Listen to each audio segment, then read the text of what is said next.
Hi guys, welcome to you my YouTube channel Guru Kripa mechanical work. Guys, आज हमारे पास है वर्लपूल कंपनी की top load fully automatic washing machine. Guys, आज इस मशीन का हम गियर बॉक्स चेंज करने वाले हैं क्योंकि इसमें बहुत ज़्यादा आवाज़ आ रही है। ये 6.2 kg की मशीन है दोस्तों। आइए अब इसको ओपन करना स्टार्ट करते हैं। मशीन के ऊपर का ढक्कन हटाने के लिए बैक साइड में 2 स्क्रू और फ्रंट साइड में 2 स्क्रू है जो पीसीबी से कनेक्ट है। इसको हम खोल लेते हैं दोस्तों और हम पीसीबी को बाहर निकाल लेते हैं। पीसीबी में लगे जैक को हम ओपन करते हैं और पीसीबी हमारी बाहर निकल आती है। पीसीबी हटाने के बाद दोस्तों अभी 2 स्क्रू बाकी है जो नहीं खोले हैं मशीन के ढक्कन का। अब इसको हम खोल लेते हैं और बैक साइड में लगे कवर को हटाते हैं।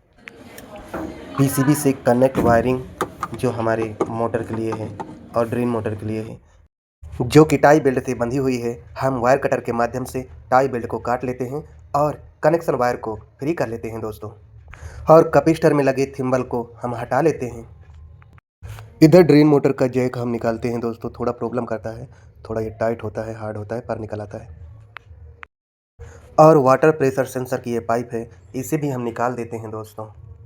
इसको निकालने के बाद मशीन में लगे ऊपर के ढक्कन को हम हटा देते हैं जिसमें पीसीबी होती है और वाटर प्रेशर सेंसर भी कनेक्ट होता है दोस्तों। अब इसको निकाल कर हम बाहर रख देते हैं। इसके बाद मशीन में लगे टब को हम खोलना स्टार्ट करते हैं। लेते हैं 10 नंबर गोटी और पल्स सीटर के अंदर एक नट होता है जिसे हम गोटी के माध्यम से खोल लेते हैं और पल्स सीटर को बाहर निकालते हैं दोस्तों।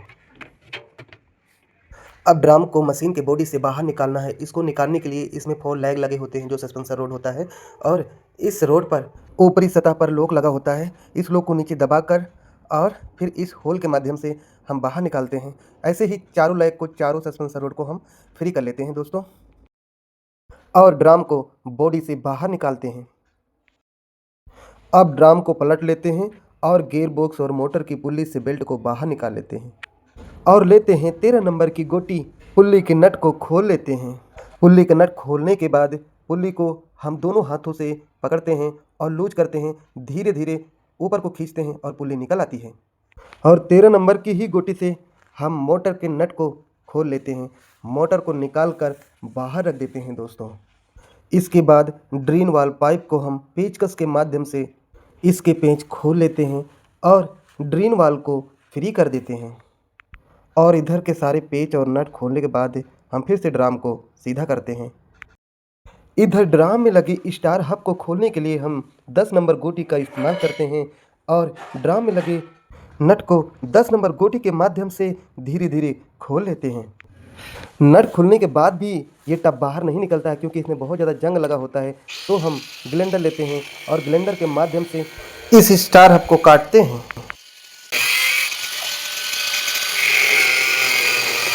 ग्लेंडर चलाते समय बहुत ही सावधानी रखनी चाहिए दोस्तों, जिससे ना हमें कोई नुकसान हो और ना मशीन के टब में कहीं लगे। इस टायर हब को काटने के बाद अब टब को बॉडी से बाहर निकाल लेते हैं और टब को दोबारा उल्टा करते हैं और गियर बॉक्स को टब से बाहर निकालते हैं।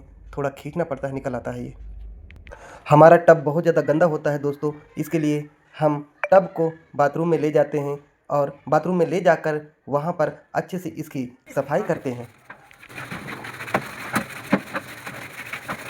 मशीन की body, tub, drum, pulse seater सबको अच्छे से धुल लेते हैं, सफ़ा कर लेते हैं। सफाई करने के बाद दोबारा से स्टार हब को लगाना हम शुरू कर रहे हैं। गियर बॉक्स के साथ ही हम लाते हैं नया चौकी, सील, बैरिंग।